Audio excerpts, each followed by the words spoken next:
This podcast is sponsored by nobody. Hey dudes, welcome to Splat from the Past, the only 80s themed horror and sci-fi show where things can get totally radical. Now today, I will be welcoming Ellen Dubin. You all know her as Aunt Ilene from the beloved cult classic Napoleon Dynamite. She also has been in a lot of great sci-fi movies and TV shows. She was on the series The Collector, where she played Jerry on that show. She was on the series Lexx. She guest starred on Highlander. She's been in a lot of, low-budget movies like Scanner Cop 2, Never Too Late with Corey Haim, Tammy and the T-Rex. And she guest starred in The Dead Zone with Anthony Michael Hall. And she started out as a dancer. And we're going to talk about all that stuff today. Her and I have been trying to make this interview happen since 2020, and we're finally going to do it tonight. And I cannot wait. She's a gorgeous lady, and she's very talented, and she plays lots of eccentric, goofy characters. And it's going to be a great talk today. She's great at comedy and drama. And yeah, here is my interview with Ellen Dubin. Hey Ellen, welcome to the show. How are you tonight? I am absolutely fantastic talking to you, Tommy. Oh, thank you. Yes, thank you for taking the time finally to do this. Yay, we unite at last. Oh, God, at least we're laughing. That's the main thing, right? Absolutely. So going back in time... More than ever. So going back in time, I know that you began as a ballet dancer. What age did you start gravitating toward ballet? It's interesting. Ballet came about because I had flat feet, I had a hunchback, and I was very shy. So my parents put me in ballet around maybe 9 or 10 years of age, just to stand up straighter, get stronger feet, and relate to kids better. And that sort of was the start of my love of all things performing in ballet. Yeah. Mm-hmm. Are you just trained in ballet and nothing else? No, because I hurt my knees because I grew 6 inches in 1 year. It was unbelievable. Like I became like a beanstalk. I ended up doing all kinds of dance, jazz, musical comedy, tap, contemporary. So I ended up running the gamut because after ballet I went into musical theater. So ballet's not enough to have, so you have to be able to do all the jazz and all that kind of stuff. So I was a well-rounded dancer, Tommy. So are you born and raised in Toronto? Born and raised in Toronto. I grew up with fabulous parents who took me to the ballet class and we had all my dance classes. My dad actually did until I grew old enough to do it on my own and take transit. But yeah, and then I moved to the U.S. in my 20s. So a little bit of both. I've been juggling Canada and the U.S. As a dual citizen. It's interesting to live in 2 countries. I love Canadians. I've interviewed so many. They have no shame in their sense of humor and they're not easily offended. I love them. No, I think because we have to do so many things here because the industry is just, well, mind you, it's pretty good now. But when I was starting out, there was just not enough work in one genre, so we had to do so many things. Yeah. You have to keep a sense of humor about it because, I mean, as you know, in our profession, there's so much rejection anyway. We're always told no, but I think we're told more no here because of there's less projects. But as I said, now it's getting better though. There's more things going on. But yeah, right. we're fun people. Yes, you are. So was it an injury that forced you into acting, or did you already gravitate toward acting while you were dancing? That's two answers to that. I was doing an audition for a major New York ballet company because at the time they wanted taller people. I was not as tall as I am now, but they gravitated towards a taller, lanky body. So I was in a New York audition, and I did a plie. And for the people who don't know what a plie is, it's a knee bend. And in front of like a panel of like a sea of faces. And I literally collapsed on the floor. My knee just could not stay up, and I literally buckled in the middle of like the biggest audition of my life. And so that was obviously a huge turning point. I mean, now I can kind of laugh about it, but at the time it was the most devastating thing. And I ended up going to college or university and studying a variety of things. And I thought an easy credit would be acting, because it was really difficult. The academia part was really daunting, and it was like, oh my God, so many hours studying and doing exams. And kind of in university, I got the acting bug because we had to do shows as well as academic stuff, you know, Shakespeare and Chaucer and George Bernard Shaw, and, you know, take all these playwrights. But, and I really fell in love with acting there. So the injury, yes, as you said, was definitely a career changer where I could never do ballet again. And then going back to school, because I didn't know what the hell I wanted to do with my life. Yeah, it was a weird time. Not the best time of my life. But sometimes, as you know, Tommy, turning points and shitty times in your life can kind of turn into good times and major thrust in your life where things change drastically for the better. Exactly. Oh boy, do I know. Yeah, I'm sure you do. You do. You know, if the road, anybody in this business, and you've interviewed a lot of wonderful talent, nobody's had a straight path. I don't know anybody who had suffering or problems in life, period, but as a performer, or, you know, if you're a comedian, which I, by the way, admire, is the most difficult in all of our business, you know, there's nothing. You know, we're in quicksand a lot, aren't we? Mm-hmm. Always. I mean, even when I talk to someone who came from showbiz royalty, you know, even they have had problems, but very few of them will admit to it because they want to look, you know, hierarchical and stuff, but everybody has gone through it. Yeah, 100%. Did you study acting anywhere? Yeah, I other than the academic part of University of Toronto and studying with various teachers there, and I had some really wacky avant-garde teachers that were like lie under a blanket and grope each other and feel the music and feel like you're in a forest. No, everybody was feeling each other up. It's like the craziest acting. I was like, what the hell is this? It reminded me of my last musical, A Chorus Line, when there's a line in the musical where the teacher says, "You feel the wind? Do you feel the air? Do you feel the sled going down the?" And I go, I always never felt these things. I was like, I feel Johnny's leg trying to grope mine, or it touched me, or you know, it was such BS. But there was some really interesting teachers, and then I studied privately at this studio that was really well known in Canada. This teacher from New York, who's still around, Carol Rosenfeld from the HB Studios. She was the of Uta Hagen. So she actually, at the time, when I look back, I realized how much of an influence she was on me, and I'm so grateful for her because she was so hard on me. And I realized that the people she was the most hard on were the people that she really cared about. And because I'd go, why is somebody getting, oh, that's fine, that's good, and I'm getting so raked over the coals. Now I know because she really, really knew that there was something there to work with. And I'll give you a little quick antidote. My first scene partner with Carol Rosenfeld was Keanu Reeves. Ooh.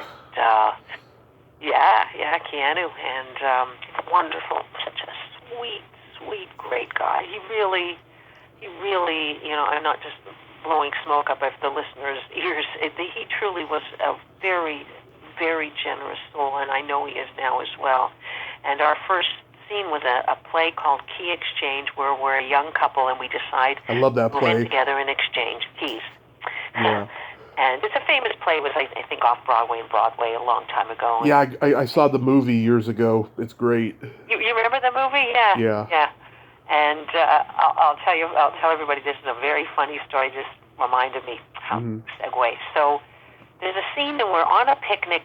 We're doing a picnic scene, and there's a blanket on the floor in this old church. It was this old church basement, and there's a scene where Keanu's character has to open a bottle of champagne, and we clink glasses, to say basically we're to our relationship. We're going to move in together. Right. And Carol was very big on endowing. It was called endowing objects. Like, was that bottle bought at a liquor store? Or was that your grandmother's bottle from 90 years ago? And where was it stored? And what year? And everything had to be very specific in this method of acting. And Keanu decided not to prepare the bottle. He literally had it from the liquor store and tried to open the bottle and the cork. And you know how difficult that is. Oh, yeah. In the best of time. And the cork flew across the room into the teacher's face, Carol's face. And it's actually, people still talk about this class who were in it. That was a very famous class in Toronto. And she said, look at Ellen. Look at how her props are all prepared in advance and how disciplined she is. You are never going to amount to anything with this kind of work. This stinks. You're not disciplined, Keanu. And I ran into Keanu a couple of years ago at an airport at LAX, and we exchanged hugs and said hello, and we started to laugh about that. And I said, well, Keanu, I'm a working actor, but I think people know your name more than mine. And we started to laugh about it, and Carol laughs about it now because I keep in touch with her, and she's been following my career. And she goes, I make mistakes now and then. Yeah. At least she admitted it, But anyway, he did actually, in all fairness to Keanu, he did have a very raw, instinctual talent, and he was able to dive in and he was very tactile performer. So there was always something there. But disciplined, he wasn't, no. But that's okay. He's doing just fine, and he's a fabulous guy. Anyway, I know it was a segue, but it was a good story to tell. It is a great story. Do you know Michael Dolan? I know of him, but I don't know him personally. Yeah, he was Keanu's neighbor when they were kids, and they did something early in their careers together. I've talked to him. I was just curious. Was he in the hockey movie with him? That hockey movie? No, it was this Disney TV movie that was shot up in Canada. It was called Young Again. Oh, I think it was. Yes. Yes, I think it was. Yeah. Keanu's the young Robert Urich. Young somebody. He's the young something. Yeah. He's the young Robert Urich. Yeah. Yes. Oh, yes, I remember that. Yeah. Yeah. You did 2 episodes of Check It Out. I remember this show on USA when I was a kid. Oh my God. Yeah. Don Adams. Yeah. Don Adams was, well, listen. At the time, I really didn't know who I was working with. I mean, I knew who he was, but it's always so great when you work with legends. Yeah. He was very unique, and, I remember the audition. He was in the audition at the table. I remember my crazy auditions, because I used to do a lot of crazy stuff at auditions. I took more risks back then than I do now. I played this character that just all she did was say, I'm from Brazil. I'm from Brazil, with this voice like that. And I remember in the audition I brought in, okay, everybody, hold your horses and keep your pants up. I brought in a banana. Mm-hmm. And I was eating the banana through the whole audition. I'd bite it. I'm just going to put it that way, okay? Okay. Say, I'm from Brazil. Take another bite. I'm from Brazil. And Don Adams is looking at me. His mouth is hanging open. And he goes, can you do that without the banana? Can you do that without the banana now? I said, sure. He said, I like the banana, though. And then he booked me on the spot. He said, you got the job. And I said, okay. And I actually ended up doing 2 episodes. The other episode, I think I got water thrown all over my tight dress. It was not the era of the Me Too movement. It was kind of very sexual and but I had a great time, and Don was a riot. And to watch his comedy timing, I mean, I love on sets when I'm working with someone who's so experienced and knows that comedy world. I mean, it was it's a legend. It's a legend. And I wish I would have worked with more people like him. So we had a great time together. He got a real kick out of me. And he was a lot shorter than me, so he enjoyed that a lot. I'll leave that to your imagination. There's nothing wrong, though, with being wet. I used to judge wet T-shirt contests, so I think that's awesome. I had a great time.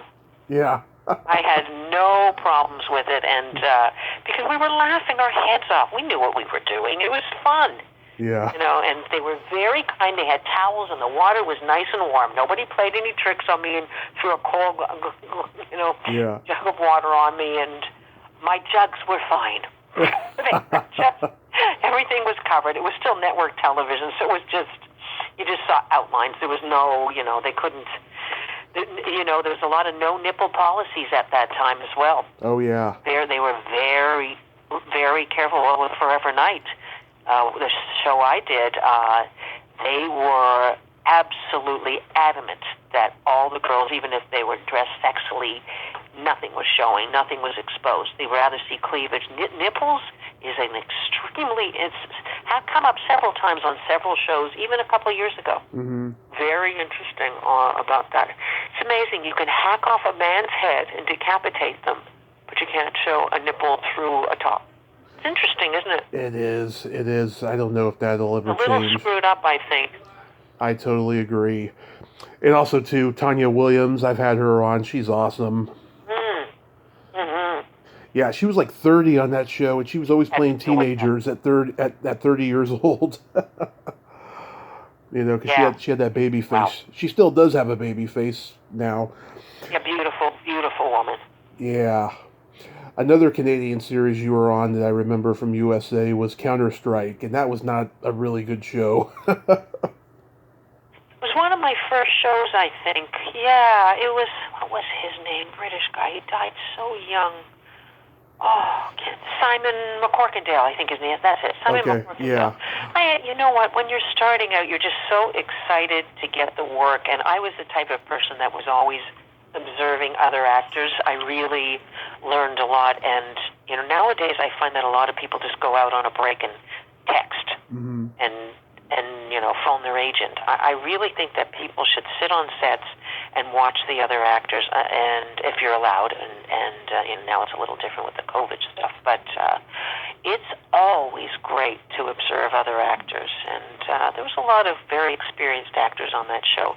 I think it was a European show, too. I think there was a lot of Canadian, U.S., European tri-pros or co-pros at the time, and I think it showed a lot in England because there was a lot of British actors on that show and European actors that came in. I listen. I like every job pretty much that I do. If I'm working, I'm happy. Yeah, a lot of shows started going up to Canada because there was the writer strike, the actor strike. There was tax breaks happening in LA, all that stuff. Yeah. Yeah, exactly. Yeah. And then you were in Tammy and the T-Rex. Now, I am friends with someone who was in this movie. He came on the other day for the second time, and I meant to bring it up, and I forgot. John Goff. Oh, wow. How is he? He's great. He's still in California. He's retired mostly, and, he's a big supporter of mine. Oh, well, it's not hard to support you. You're a wacky, fabulous guy. Oh, I appreciate that. So, yeah. You're welcome.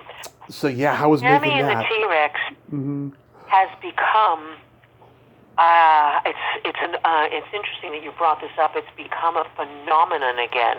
First of all, I'll tell you how it was to work on that movie, and then I'll tell you what's been going on with Tammy and the T-Rex. Well, Tammy and the T-Rex was my first feature film in Los Angeles. And the casting at the time called for a woman much older than me and kind of a Louise Fletcher, Germanic, cold as ice, Teutonic blonde woman. And I had a manager at the time who said, if somebody's a great comedian and does comedy as well as you, I think I'm going to put you in for this and you'll find something to do with it that's going to wake them up. And I said, oh, no, this is 20-something years older than me. And he said, you're going to go. And I was like, what am I going to do with this part? It was like a nurse and the assistant to ended up with the fabulous, fabulous Terry Kaiser from Weekend at Bernie's, and brilliant, brilliant. I love him. Oh, And, God. He's a sweetheart of a guy. I met him at a convention, and I had one of the best interactions I've ever had with a star at a convention ever with him. Isn't he great? He's just, oh my, just fantastic. And just, again, somebody absolutely astounding to watch him in action. And so I thought, what am I going to do with this part? It was basically like his scalpel, scissors, just handing him the tools to cut poor, may he rest in peace, Paul Walker's brain in the movie, not in real life. And so I thought, I'm going to make her a necrophiliac. Literally, before I walked in the room, I'm going to make her love everything. Put the things in her mouth. I'm going to make her very sexual, very oral. I'm just going to do something crazy. It was all connected, and I'm a good actor, but I'm going to do that. And when I walked in the room, there was a big boardroom with a boardroom table, a big, long, round table. They were sitting around the table, the producer, the director, and I went, God, there's no room here. So I got up on the table, used my raincoat, I remember it raining, as the body, and straddled the body. It was so crazy. I told you I took risks a lot. Did the audition, and I looked like nobody in the room. I had very dark hair at the time, and I was about 25 years younger than all these women, and they were laughing their heads off. And I booked it, and it was an amazing experience. I became best friends with Denise Richards. I loved Paul Walker, who at the time knew where everybody was going to end up, and Terry and I became very good friends, and we had incredible chemistry on screen. Sean Whalen, I've met him. He's a great guy. Yes. Sean is fantastic, too, and Terry and I ad-libbed a lot, and we both had a lot of improv background, and the other irony was that Ephraim Ramirez had a small cameo, Pedro, Napoleon Dynamite, in Tammy and the T-Rex. Wow. So when I got to the set of Napoleon Dynamite, which I'm sure we'll be talking about, he said, do you remember me? And I went, he said, I was the pizza boy in Tammy and the T-Rex. I said, oh, God, yes. So we ended up doing 2 movies together, and we're also good friends. So it's just I love when you end up with somebody again. Now, that's Tammy and the T-Rex. So they made a new version of it, a R-rated version with much more violence. And now I hear that the producers of Ren and Stimpy have a new series called, I think, High on Life or something, or High on... And they have it's a video game. And in the video game, you watch Tammy and the T-Rex. It's called High on Life. Right. First-person shooter game with action and adventure, And it's by the guys who do Ren and Stimpy. So they have put Tammy in the T-Rex in the middle of the video game. I have never heard of anything like that in my life. So Tammy and the T-Rex is getting a ton of press because of High on Life. So it's the movie that's come back as a huge cult classic, and now, again, because not only of the new R-rated violent version, but because of High on Life, which just came out a couple of months ago, I think. So yeah. Isn't that strange? It's weird. That is weird. That is weird. Yeah, John and Buck Flower, they had worked with Stuart Raffle on The Adventures of the Wilderness Family back in the 70s. And so I'm not surprised that they worked together again. They were always working with the same people. Yes, well, that's, I love that. I love when people hire you again because they like your work and you're easy to get along with, and that's what it's about, working with the same people. I love that. You have a shorthand when you go back to the same people. Stuart was great to work with. We laughed a lot. All of us laughed a lot, and it was also in the middle of the L.A. fires, and if you watch the movie when Denise is on the dinosaur, the T-Rex, I think towards the end of the movie, you will see a huge orange flames rising up behind her. And I remember the fire department, this is a really spooky story, came and said, you must evacuate the premises. We were in Agoura Hills in California. You must get out right away. And I remember Stuart and all of us went, yeah, okay, sure, we're on our way. And we had, what a bunch of idiots. We could have burned to death. Yeah. And we started coughing, but we had to get that last shot in. And if you'll see, there's a lot of smoke. And we stayed a little bit past where the fire department told us to leave. we got the shot. So that's what also that movie's famous for. And, sadly, Paul is no longer around, but it was his first movie. Mm-hmm. Well, and I don't think a lot of people know that. Yeah. Don't Wow. know that. Yeah. You're my fourth guest from Scanner Cop 2. I've talked to Christine Hodge, Stephen Mendel, and Terry Snell. How was that experience? Scanner Cop. That was another one of my first films in L.A., and I'm trying to remember. All I remember about Scanner Cop was driving to downtown L.A. Mm-hmm. at the time, and I thought, downtown, this is going to be nice like Toronto, and it was really scuzzy, but really a perfect location for, sort of the edginess and sort of the underbelly of the film. I don't remember too much about it, but I just remember being in downtown in LA and going, okay, I'm in a gritty movie. That's what I remember. Okay. God, you're the first person who's brought that movie up ever. Congratulations, you win the trivia award. I love it. Yeah. Wow. I figured, I know a few people from it, so I may as well bring it up, even though, you may not remember. I forgot that. You know what? Thank you for reminding me. Scanner Cop. Wow. Yes. Interesting. Good for you. Thank you. Then you work with Corey Heyman, Never Too Late. And Olympia Dukakis also. Yeah. Different Oz. Cloris Leachman. That was one of my... Sorry, go ahead. Cloris Leachman, she's in it too. Yes, that's another one. Talk about two opposite fantastic actresses. Olympia was really disciplined, studied her lines, knew her lines. Cloris didn't know her lines and was bloody brilliant. I got to tell you, well, first of all, I'm a huge Young Frankenstein fan. It's one of my favorite comedy movies of all time. Same here. So watching her, I'm telling you, that woman's timing and her chemistry with Olympia, and like I said, they were so opposite in their work ethic, but not that Cloris didn't have a work ethic. It was a different kind of work ethic. Hers was dive and figure it out on the spot, and Olympia's had done more homework beforehand, and they're both very valid ways of working because both products turn out really well. But watching those two, I had a hard time not bursting out laughing, especially with Cloris. And she was one of the I would say that if somebody asked me who's the wildest person you've ever worked with, I'll say it's Cloris. We went home together on an airplane, and I've also ran into her several times on Air Canada in LA, at LAX coming into Toronto and working. She would literally put her legs all over your shoulders. She would grab your butt. She was very, very sexual. She went nude on the cover of a magazine. And I'm not telling tales out of school. You can find it on a yoga magazine in her late 70s.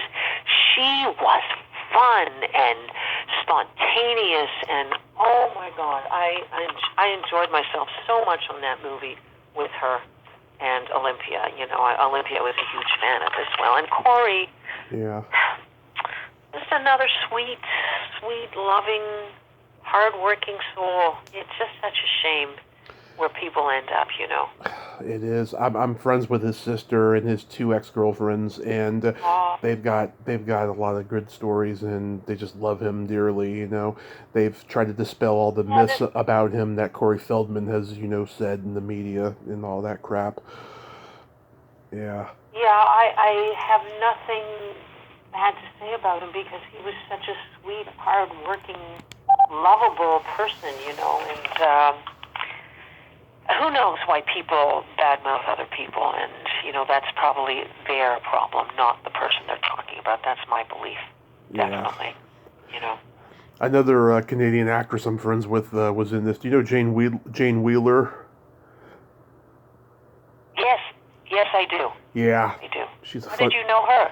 I interviewed her a couple years ago now. She was in this TV movie I really, really loved, and her and I became fast friends. We were just making each other laugh and just talking about things both on air and off air that would get us into a lot of trouble. She's so funny. And so, that's okay. It's so awesome. I get it. Yeah. Like you said, the Canadians are funny. Yes, yes, and she's a British Canadian, so that's even a step Oh, further. and double whammy. Yeah. I never saw this, but Their humor. I never saw this, but I'm curious about it. It's about gambling. It's called Balls Up. Yeah. Oh, I love the title. I think I did it because of the title. Everybody thought it was going to be about sex, and it's about the lottery balls that go round and round in the little, that little circular thing, and then God, Balls Up, and Balls Up. Balls Up starred a wonderful Canadian actor who passed away way too young named Brent Carver. And Brent Carver won a Tony for Kiss of the Spider Woman on Yeah. and he was absolutely amazing and died way too young. Albert Schultz, Tori Higginson, and myself. And yeah, I had a good time on that movie. And Pam Hyatt plays the mother. I've interviewed her. Who's that? You remember Pam Hyatt? She played the mother. Oh, Pam Hyatt. There's a wild one. Yeah. Oh, a great acerbic sense of humor. Oh, yeah, I asked her Pam is a laugh at a minute. I asked her at the very end of the interview, I said, Pamela, what's your favorite word? And she said, fuck. Yeah. Yeah. Yeah, that would be Pam. Yeah. She's a brilliant performer, too. Very funny. And like Cloris, very acerbic sense of humor and balls to the walls performer, too. You know who holds barred. You know who her son is? Yeah. No. Her son is the bully in A Christmas Story. Really? Zach Ward. She had a kid. Wow. I've talked to him. He doesn't Zach Ward is her son? Yeah. He doesn't have much of a personality, I felt. That was a very short interview. I couldn't get him to laugh or talk about stuff. It was awkward. It was like one of my early ones. Really? Weird, because I think he still works as an actor, doesn't he? Oh, yeah. Oh, he's always working. Yeah. Yeah, that's what I thought. I think I ran into him in L.A. at an audition once, and I introduced myself to him. Yeah, I'm looking him up right now. I know him. Yeah, not really well, but yeah, I remember him. Yeah. Interesting. I didn't know that was his...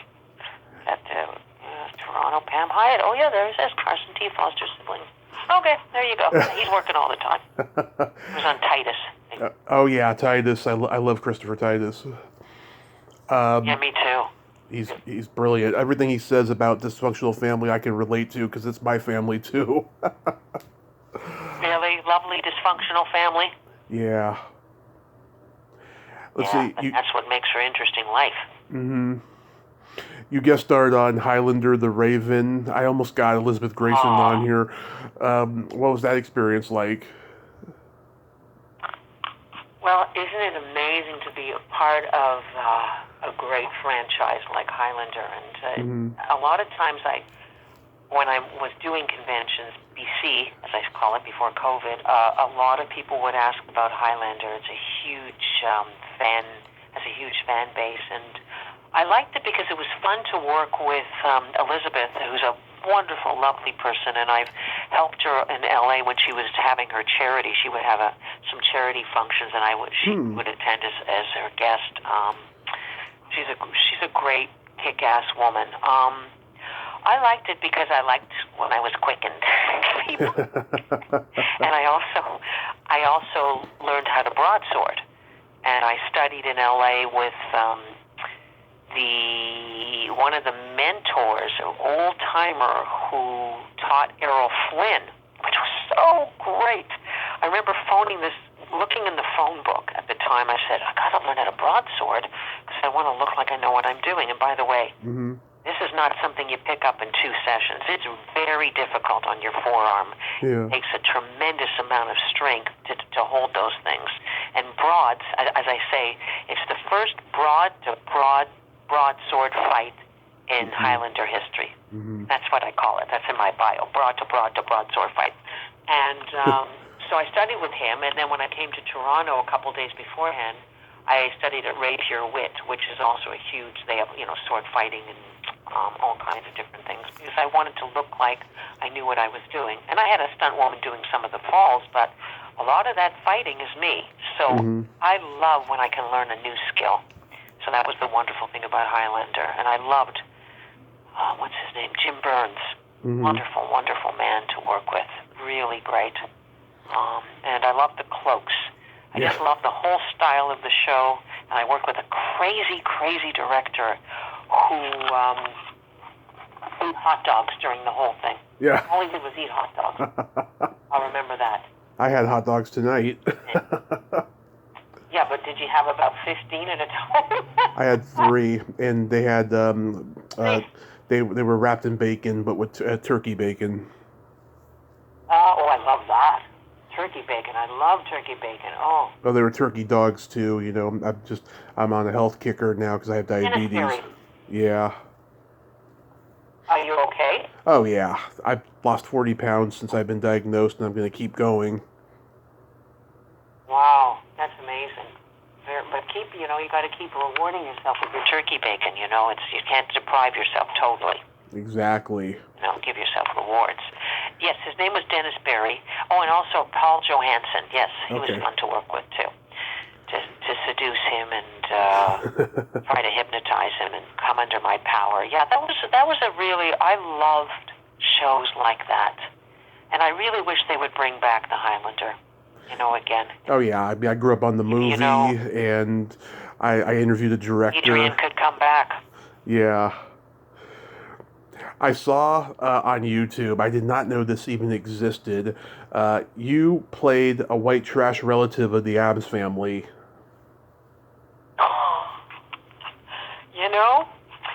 With Wednesday on Netflix, a girlfriend of mine said, "Oh, Addams Family, I forgot you did the Addams Family." Yes, but I did not do any dancing or, Yeah. I was up for Morticia. Mm-hmm. And it came down to me and the wonderful Ellie Harvey, who booked Morticia, and which she was fantastic. And they said, "Do you want to do the show?" And I said, "Sure, I love the show." And they gave me a part. This producer, James Shavik, who I'm so grateful to, because he gave me parts that most people would. I mean, I would never in a million years, the way I look, be cast as a hillbilly. It's the last thing.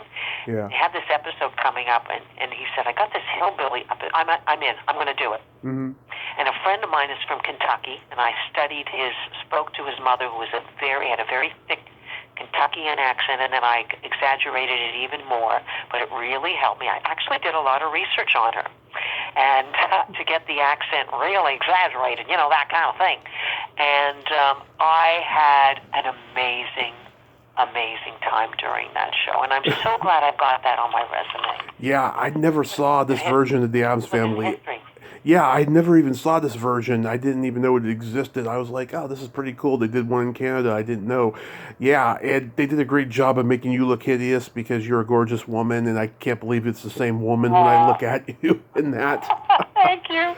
I love the hair and makeup, and it's so freeing being hideous and having yellow teeth and hair grayed with ugly maggots in it and spiders, and it was fantastic. Thank you for bringing that up.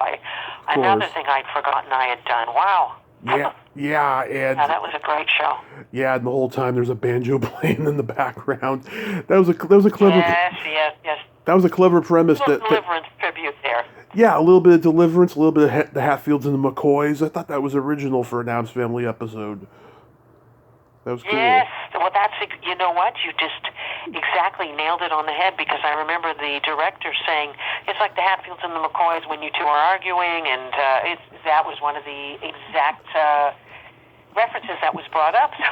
So very cool. Oh, yes, bringing back memories, that one. Yep. Very cool. Very funny. How does your recurring role as Gigaroda on Lexx come about?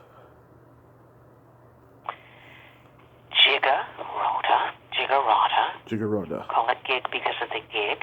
It actually means liver eater. How did that come about? That came about as a regular audition that my agent sent me on, and I remember going downtown. I was in Toronto, and I did not want to go to the audition.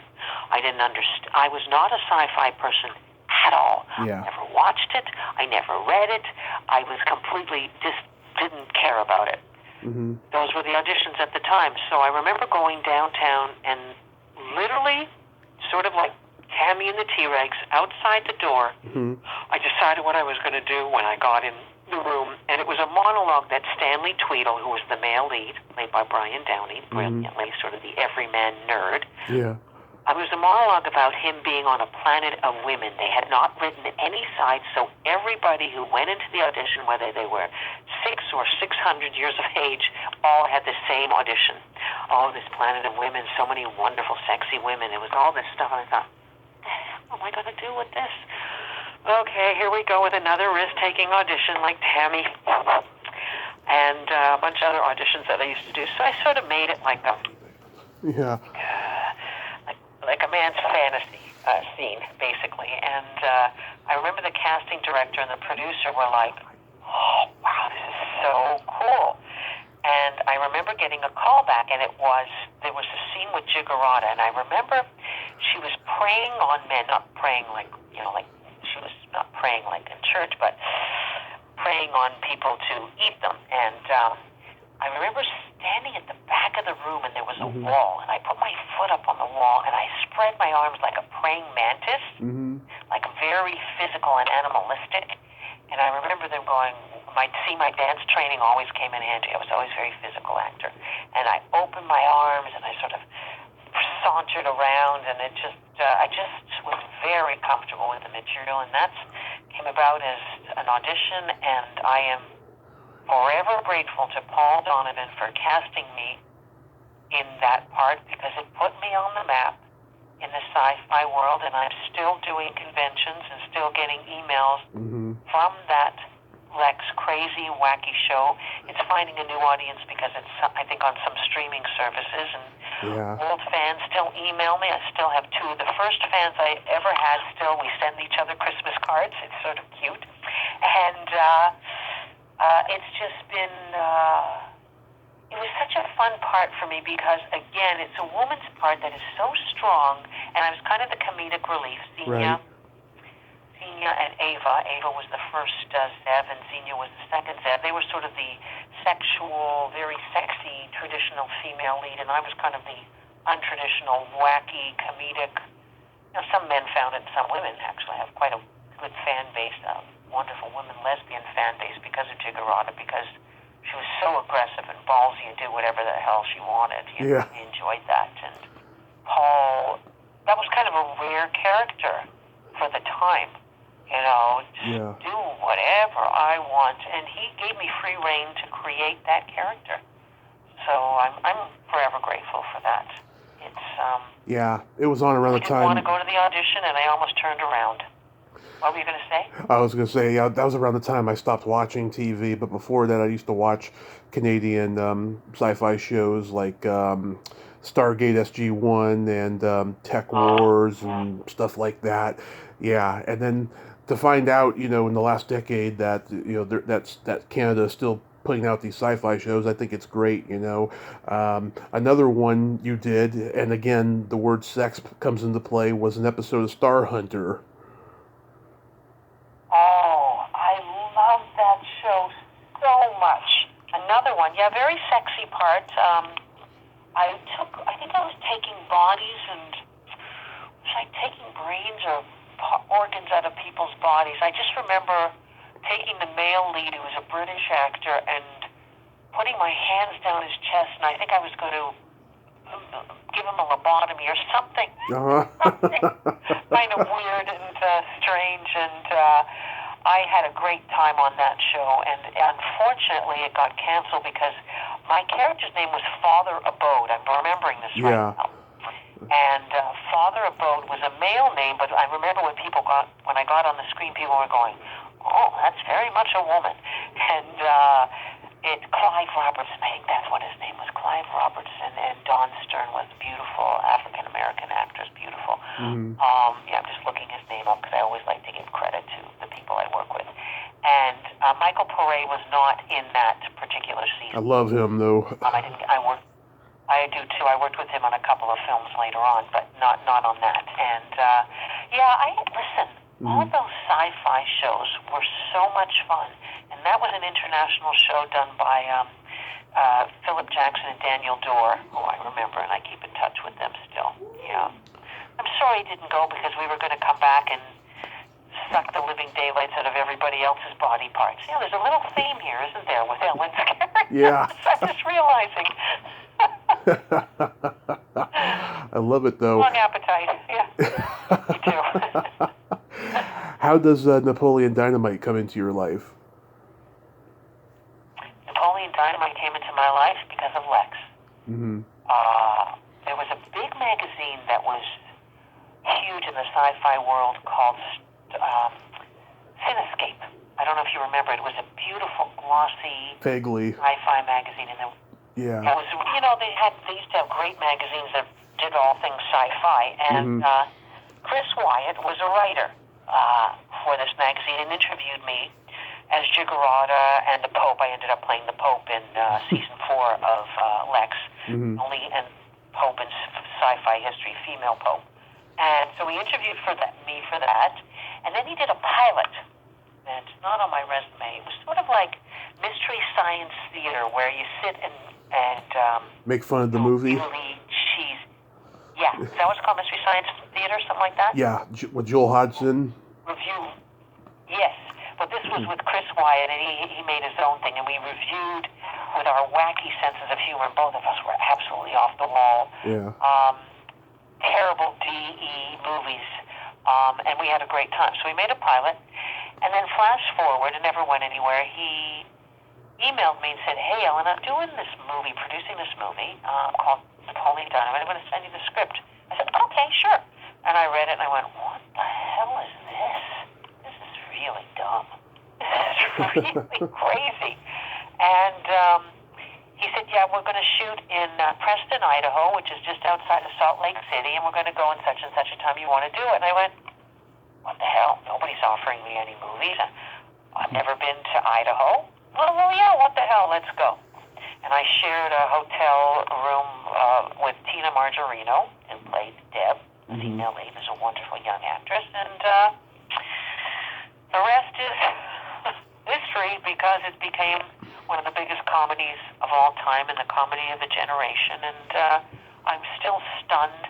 And I probably get an email every day about that movie still. And, it's... What did you... It's a little engine that could. Yeah. What did you think of the script? Because it was so different from anything at the time. I didn't know what the hell to make of it. I just thought, this is really nuts. And just the characters were so quirky. Mm-hmm. Then when I got on the set and opened the door as Ilene and saw John Heder standing there, if you know me really well, I literally must have made my tongue bleed from laughing so hard, because I bit it so hard because I didn't see him beforehand. The time I opened the door was he hid. Was the first time I saw him with the afro and the teeth and that walk, and he's brilliant in that part, because he's really not like that. And I'd take a breath, because I thought I was going to literally fall down from laughter with him.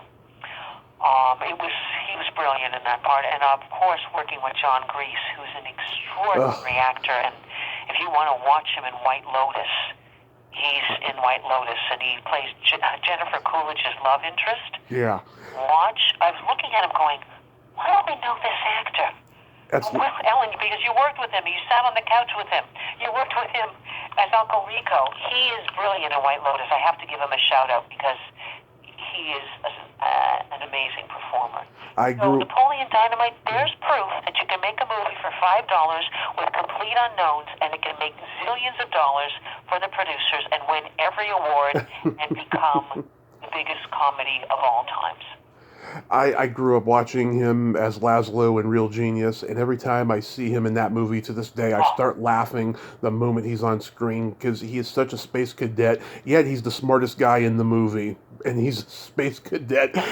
And, oh my God, I just crack up when I see him, just stupid lines that he says. Holyfield, right? That was the name, Laszlo Holyfield, I remember, yeah. Yeah. And when you see White Lotus, you're going to, well, first of all, to watch Jennifer Coolidge is hilarious, and the two of them together, having love scenes, and he's just He's just an incredible, unique actor, and I'm very happy that I worked with him. And then obviously seeing Ephraim Ramirez as Pedro from Tammy and the T-Rex, it was a lovely reunion to work with him again. So, Yeah. circle. And John Hader, he was like 26 or 27, but he really embodied that awkward, teenage nerd in this movie.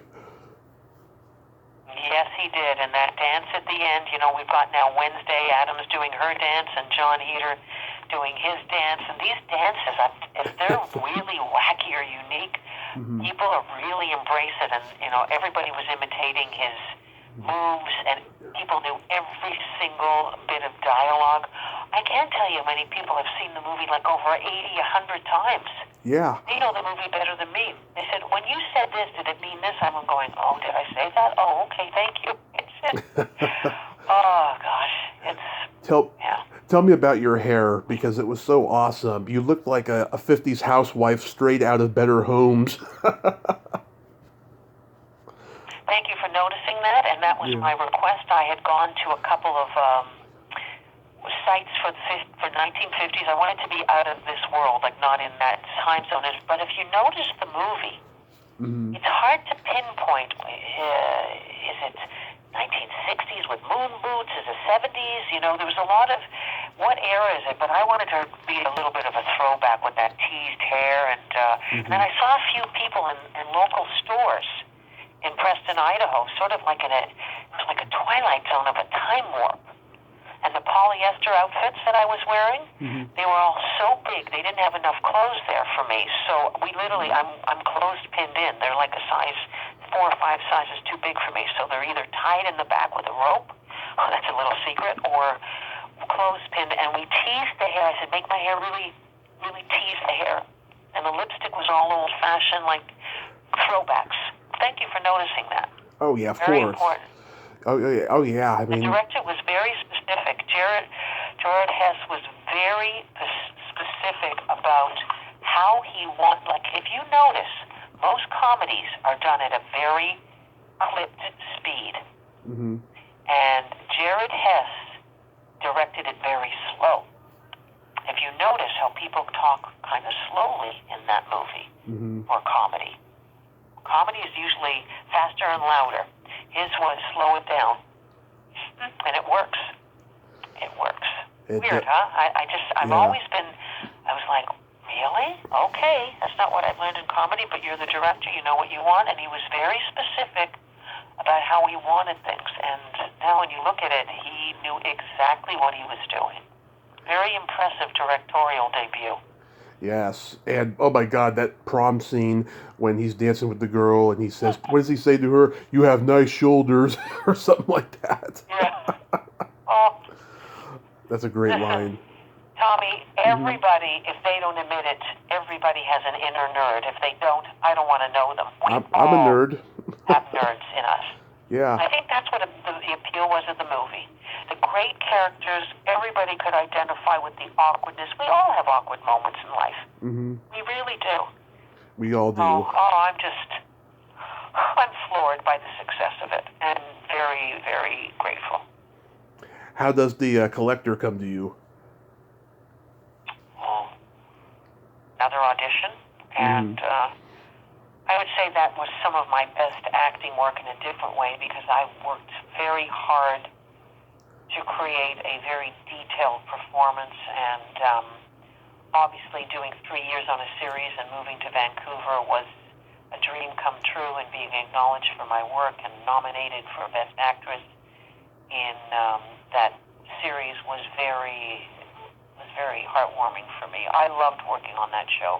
The premise of a man who collects souls for the devil, and I meet him and I wonder what the hell is going on with this guy, and then I may have a son who's the son of the devil. I mean, and the devil's played by a different actor every week. I thought it was a great show.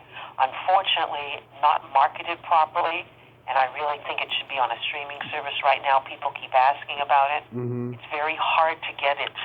There's a fan that's always keeping me up to date, and he emails me probably twice a month to say that the second season's available here and the third season, but you can't get it all. And it's funny, I was just messaging the producer of the show today to see how he was doing, and going to ask him what's going on with the show. But it was one of the best experiences of my life, and working with a kid.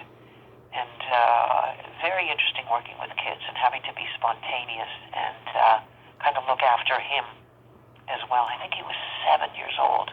Yeah. Most of my time I was spent working with him, and he had a very interesting, unique look that definitely, if you look in his eyes, you were kind of like, this kid is kind of eerie in a really unique way. Aidan Drummond was his name, and Chris Kramer was the male lead, and we had Carly Pope, and then Sonia Saloma, and a variety of some of the top Vancouver actors guest starring on the show, and I got to know all the talent there. And it's always great when you're the main chef and people come into your show, and by watching people whose shows I liked to guest star on and make people feel comfortable, because it's always hard to come in just for one episode. Oh, yeah. Or when people are there as a family.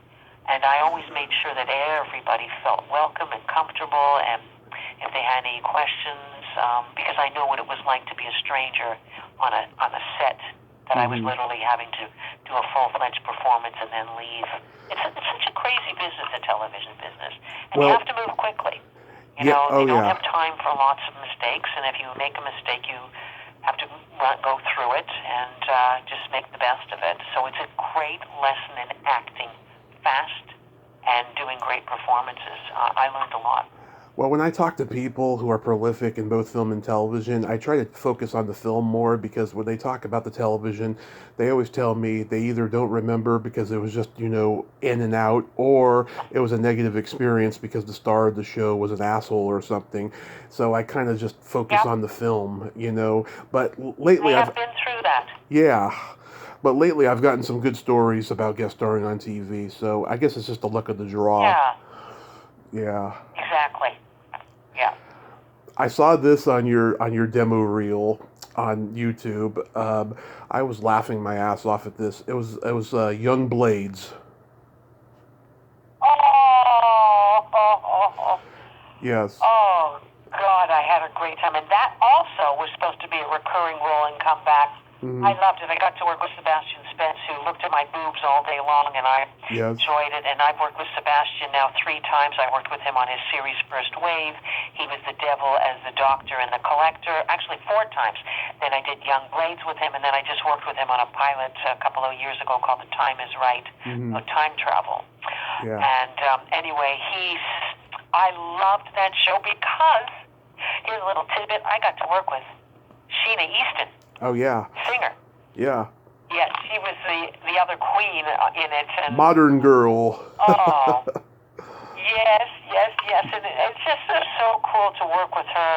And Karen Cliché, who I've worked with many times, a wonderful sci-fi actress. I did her show Adventure Inc., and we did a movie with Daniel Baldwin together called The Tunnel. We worked together many times, and she did, we did Mutant X together. I worked with her a lot.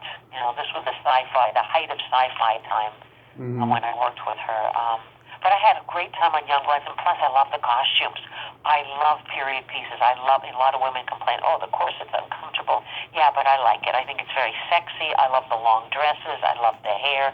I liked being a redhead with a wig. Yeah.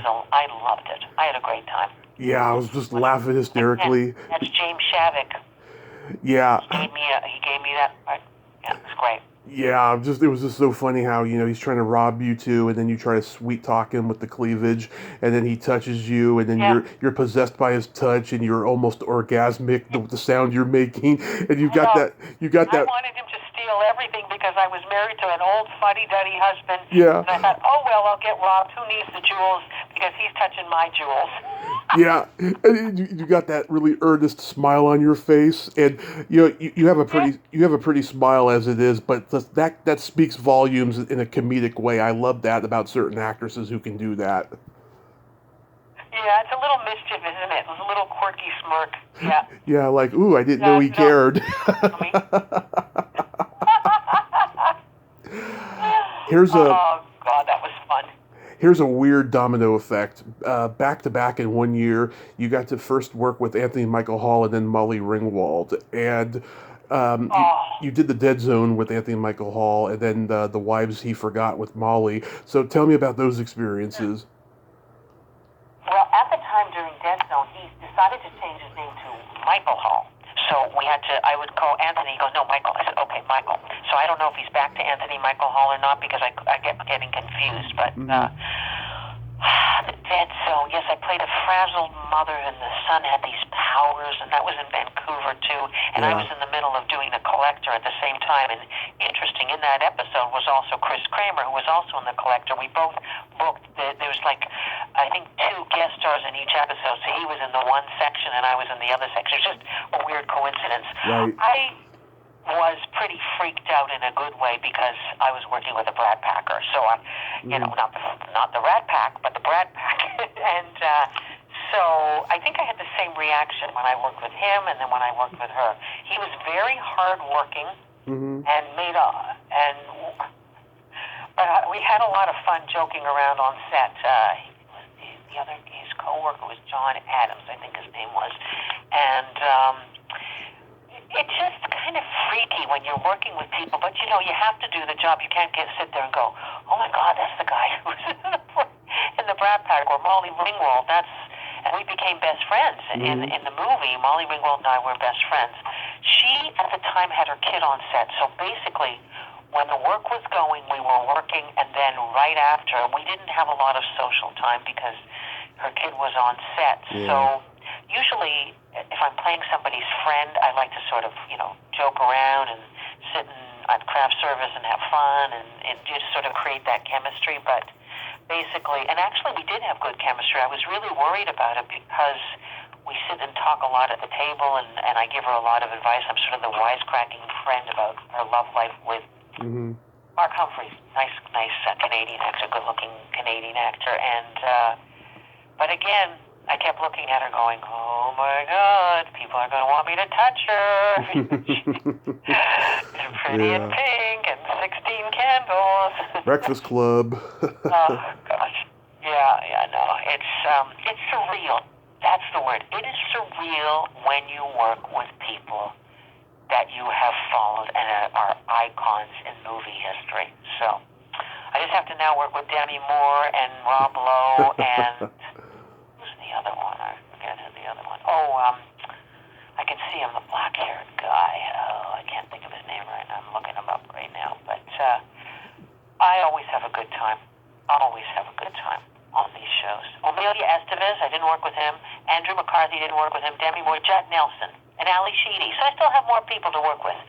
Yes, you do, and I think you'll eventually get there because you're a working character actress. People love what you do. You did a theater production of Boing Boing with the late Peter Scolari. How was that experience? I know I'm going to sound like a broken record, but that was one of the most incredible experiences on stage in my life. I mean, I started as a stage actor in ballet and then musicals and did a lot of theater. But when I found out that I booked the role and I was playing opposite Mr. Bosom Buddies, who I think really deserved a lot more accolades. I mean, not that there's anything wrong with Tom Hanks. Tom Hanks is brilliant, and I follow his career. Yeah, I love him. I think he's an amazing actor. But Peter did a lot of theater. Peter has been working. He just hadn't been doing a lot of film and television. And it's funny. I was just talking about him the other day with the leading man of Boing Boing, the other leading man, and we were saying how he was gone too soon. We worked brilliantly together, and I wish everybody, all my fans, could have seen that. I don't think I could do it now. It was the most physical. Farces are very physical. You're running around like a crazy woman. Again, it's a very sexy show, and you're running around in towels and changing clothes. And I played it. It's called a stewardess at the time. It's called a flight attendant now for TWA. And 3 stewardesses, because it's a time period. I'm not being politically incorrect, listeners. You can. In the same house. And he woos us, and we're hiding. He doesn't know. We don't know about each other until towards the end. And Peter is a extraordinarily accomplished farceur. Yeah. Which means he's absolutely brilliant at physical comedy. You know, Dick Van Dyke can trip over chairs and do all that kind of comedy. Yeah. Peter is in that vein as well. He could trip, he could fall, he fainted every night flat on a very hard floor, and he'd be backstage going, what am I doing at my age, fainting and falling on the floor. We were all doing crazy stuff. I mean, there's a picture on my IMDb, and I used my ballet, which is an arabesque where you put your leg way in the back, and I would lean over to him and kiss him, and my leg was in the splits in the air, and I was on splits on his face, and it was absolutely, I mean, I was in great shape when I did that show, or else pretended to be. It was, oh God, the 11 a.m.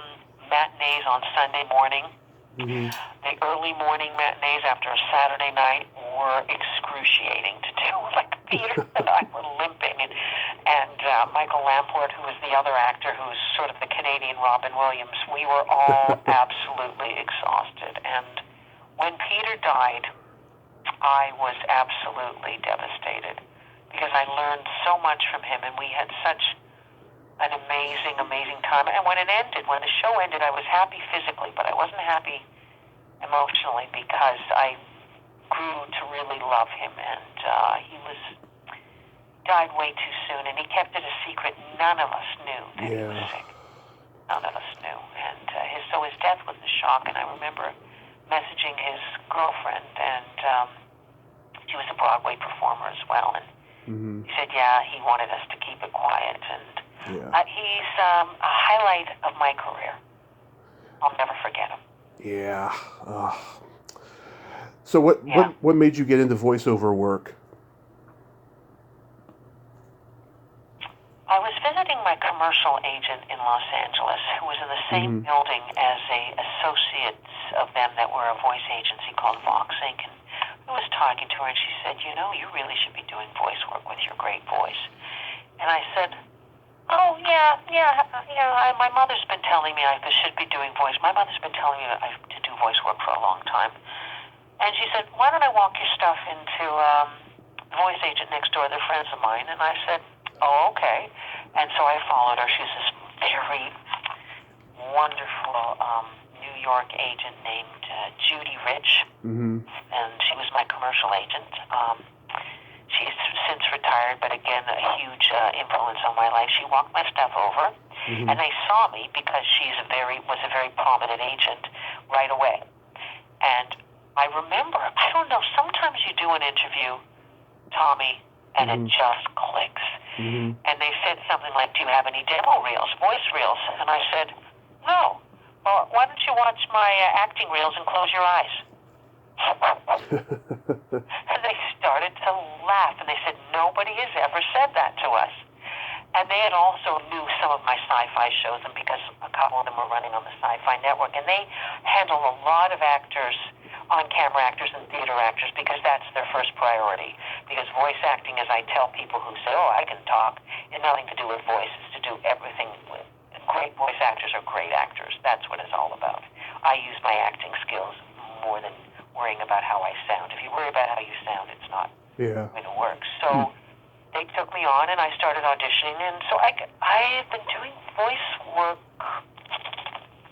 about, I think, 12 years now. I've been with Vox Inc., Tom Lawless and Wes Stevens, and Michaela Hicks at Vox Inc. in Los Angeles, and I have my voice agent here in Toronto, Newton Landry Management, who I've been with as a kid actor in my teens when they first saw me in a play, but I wasn't doing voice until recent. Well, 12 years isn't recently, but actually there is one voice thing I did early on in my career. I did, talk about a start, I did an episode of Sailor Moon, which is absolutely a huge show, and a friend of mine was producing it and said, hey, do you want to do a voiceover on this show? I went, what's a voiceover? So it was not even something in the cards, and there's this huge fan base for Sailor Moon, and this guy contacted me maybe a year ago and said, hey, I've got your episode of Sailor Moon. Do you want to hear it? And I went, how do you know what episode I was in? This guy knew every episode, every character, and he sent it to me, and I played this 14-year-old Southern girl who gets possessed by the devil. It's so cute and so weird, and he sent me a picture of my character, and It's now on Streamily as one of my character shots because it's so popular. But I love voiceovers. So that's how I got started. My commercial agent walked my stuff over. Awesome. I mean, it's a booming industry now. I mean, it's a time where you can do it at home. You don't have to go in the studio. 100%. And during COVID, we all had to upgrade our home studios. My agency has been ahead of the curve for a long time, and we've been doing mostly a lot of home auditions anyway. But so I just baffled it better and put in a better floor and better curtains and got better equipment. And because if you want to be in the game, you have to do it. And I've done so many high-profile jobs in my studio. I did Dune. Dune won an Oscar for sound in my home apartment. It's amazing what you can do in your apartment. Yeah, I've done some mega movies in the studio in my home. So is Megan the new project? That's what it's called? Yeah, Megan.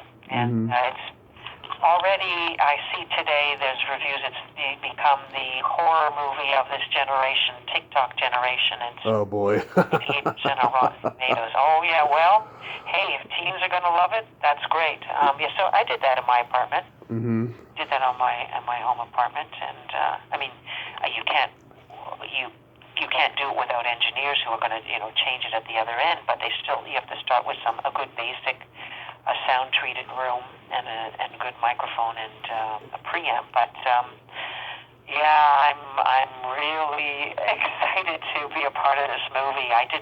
You don't know when you're doing it what it is, and plus to work for Blumhouse, they do some of the best horror movies. Get Out, and their movies are iconic.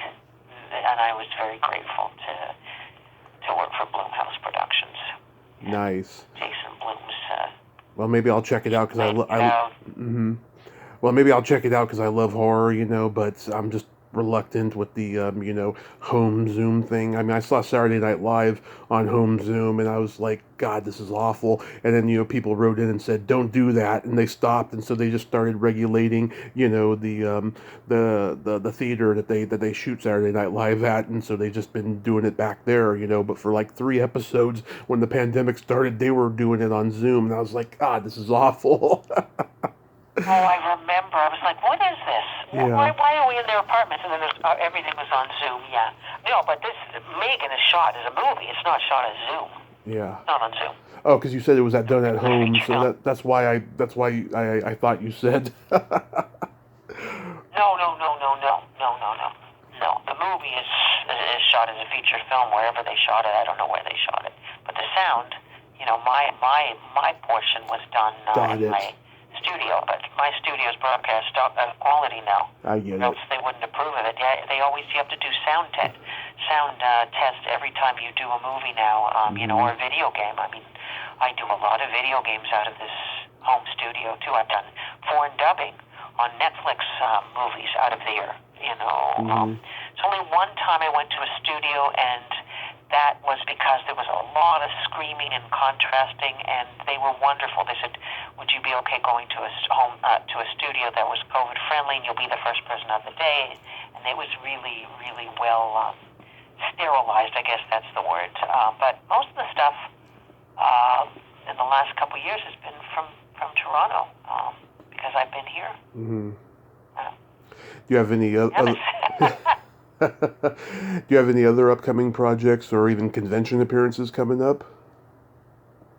Well, conventions, I'm still apprehensive. I was supposed to do San Diego Comic-Con this past couple of, in July. And oh, yeah, you do that every year, right? Yeah, I do. It's tradition, and unfortunately, for the last, I think it's been 3 years, I haven't been. And I was very happy not to go because the table beside me, everybody got COVID. I know so many of my friends got COVID signing, and it sucks. No, I put it on hold. I told my convention agent I can't, and I'm too busy looking after a sick mom to go away for any extension and extended period of time. But I'm not going to rule it out in the future because there's a lot of projects that fans want to meet you about. meet you on. I did Streamily for the first time this year on World of Warcraft. And, people, it's on Zoom, they come on and ask questions, and then you sign on this platform. It's becoming really popular. And I love the fans. I mean, without them, what's the purpose? I mean, I love it doing it as an actor. I love it, satisfying my own creative needs. But the fans are, would give it that extra oomph and that extra bonus. So, and I've got video games coming out. Two that just came out that I can announce is League of Legends, Legends of Runeterra. That just came out about a week and a half ago. And Final Fantasy VII, and there's another part of the title. I can't remember the other part of the title. And then Megan today, and and Bakugan. I got Bakugan, which is a very popular animation series. I've got that. I don't know what Bakugan is on. I'm not sure what. I'm just going to look it up for you while we talk. What else do I have coming up? And you can always check my website, ellendubin.com. Right. And it's very up to date. And then Dune is still on HBO Max, and Turning Red is doing very well. I've had some wonderful voiceover projects this year, and I've got this Time is Right, which is doing the film festivals, and that's an on-camera thing. It's a pilot about time travel in a game show, within a game show. It's fantastic. Russell Ewan, myself, Sebastian Spence, and it's about, it's written by Garner Haynes, who's a wonderful, unknown, and I hope he gets known because he deserves everything great, creator and writer from Stratford, Ontario, and who was a huge fan of Lexx and put me in The Time is Right. And it's about what happens if you try and stop events in time, but not like Adolf Hitler or Mussolini. It's about personal things and how you're not supposed to stop. It's within the frame of a game show. It's really, really well done, and it's winning a lot of awards at film festivals right now. Sweet. So hopefully he can get money for a series. I wish him the best, and I'm behind him in every way, trying to support him, because I really believe it's a great show. Oh, awesome. Real quick, we gotta play my secret silly game. This is a series of silly slumber party questions. No win or lose, it's just pure fun. And how the game works is I ask you the question, you answer it, and then you ask me that exact same question and I answer it. And feel free to comment on the answers, because they might be funny. Okay. Go for it. Ellen, are you ticklish? Very ticklish. Tommy, are you ticklish? Oh, yes. I'm so ticklish that if you tickle me without warning, I might hit you in the groin. I'm so ticklish without warning, I might hit you in the groin and myself in the groin. That's awesome. Flailing about so much. Is your belly button an innie or an outie? Innie. Nice. What's your belly button? It's an innie. Two innies make an innie. Yeah. What color are your toenails painted? Today they're clear. What color are your toenails painted? They have no color. Last time they were painted, they were purple with sparkles, because I like to go elaborate. As long as they weren't painted black. Wah, wah. What would you say is your best personality trait? Caring about other people. What is your best personality trait? I agree. With me, I'm a Gemini, so I have empathy, and I also have no filter. An empathetic no filter, or no filtered empathetic. Okay, that sounds like a new series. I like that. You would know. And then my favorite question, is there a stinky smell that just makes you gag? Sweaty, smelly, fungus socks from the gym. What is that stinky smell that makes you gag? Yeah, about that, and farts and feet in general, Farts and feet. Mm-hmm. Yeah. Oh God, Swift. I had pretty bad athlete's foot when I got out of the hospital. It took me months to get rid of it. Oh. Yeah. So I could. Oh yeah, that can't be helped though. You get a pass. You get a smelly feet pass because it's the hospital feet. So nah, Yes. Well, not going to give you that because we can't blame that on you. it's been 8 years, so it's long gone. Oh good, good, good. Yeah, well that would be a long-standing, pungent smell. 8 years of smelly feet. Yeah. Oh, that would be a You know what? nightmare. This is the first time I've ever been asked that question, and I've ever asked somebody that. So you win the award. Thank you. I have a joke for you. Go for it. What do you call a boy that doesn't masturbate? An idiot. I get that. I get that guess all the time. No, a liar. Ah, that's better. Yeah. Touche. Can I steal that? Of course, I want everyone to steal these jokes I tell. Okay, I got it. I'm writing it down. Oh, by the way, I wanted to mention I was not aware, but your husband Jay Switzer passed away a few years ago. Yes, it's been one of the most horrific Ugh. times of my life, and the anniversary of his death is coming up in I am about 2 or 3 so sorry. I'm so sorry. He actually was involved. time.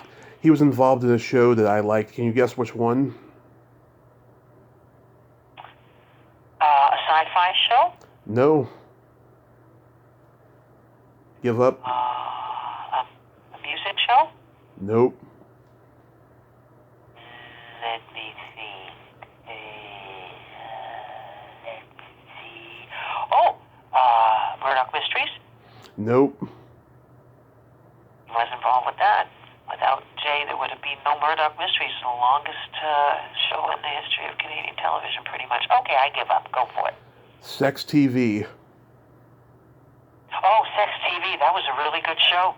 Movie, television, Sex TV. Very innovative at the time. Yep, that was really a wonderful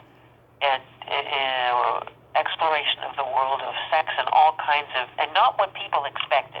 Yeah, Yes. that was a great show. Right, he was involved in that. Yes, I loved it, and there's some episodes on YouTube. It's the less salacious ones. Yeah, it's the less salacious ones. You know, there's one about circumcision and one about something else I can't remember, but it wasn't one of the more graphic ones that I liked. But it was a great show, and I think we need more shows like that here in the States. But the States is so uptight, you know. You know what? You would think, Tommy, they're not, but they actually are. Yes. I thought Canadians were uptight, but we're not as uptight. And now living in both countries, I see what people's feelings are on sex, and it's just so bizarre. It's really, really prudish at times. Really interesting. Well, we go back to the nipples at the beginning of the conversation, right? Yes. Did you ever do any role where you completely showed your nipples? No, because the one role where I was wearing a white T-shirt, I did this series for the APTN, which is the Aboriginal Television Network. Mm-hmm. I don't remember the name of it. The producers came on set, and I hear whispering.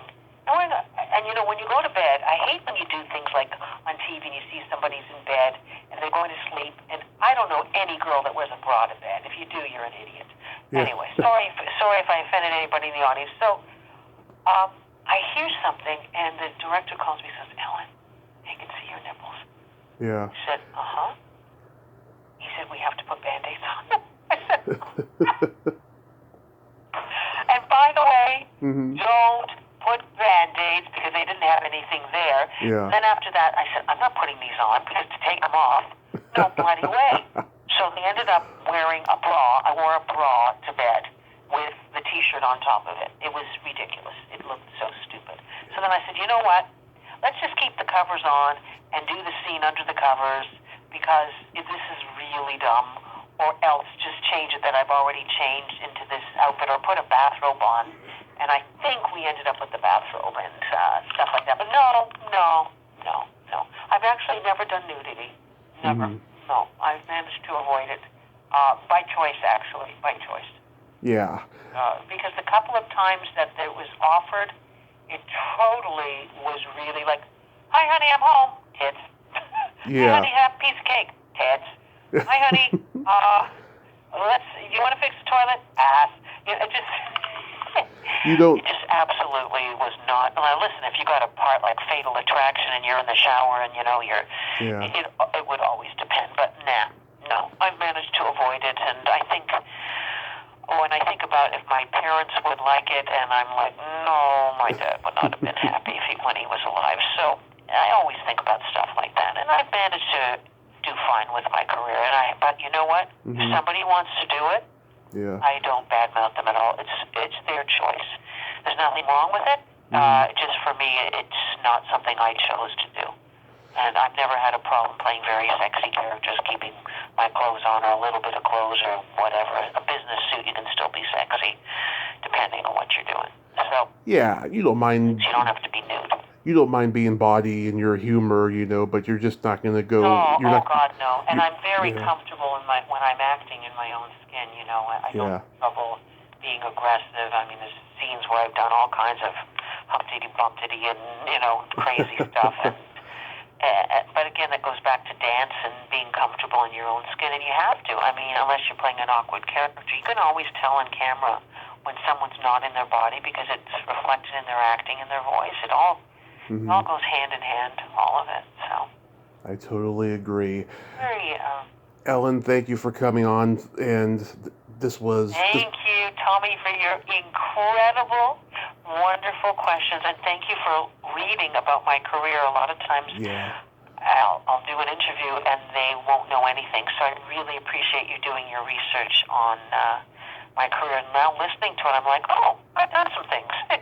So thank you for reminding me about a lot of my stuff because I'd forgotten about it. And the quirky, interesting stuff that I completely didn't remember. So it's much appreciated. Absolutely. This was worth the wait. I hope your mom feels better.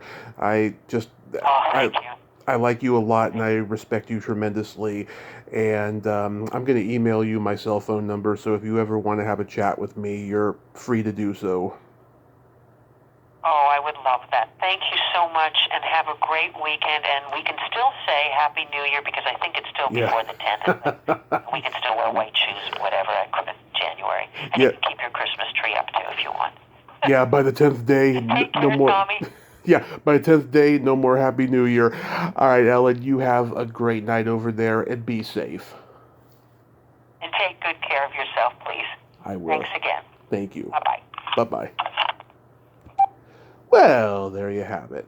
Ellen Dubin. Ain't she a sweetheart? Oh, what a great lady, and I'm so glad we had this conversation. She is just a total blast, and oh my God, she's so funny.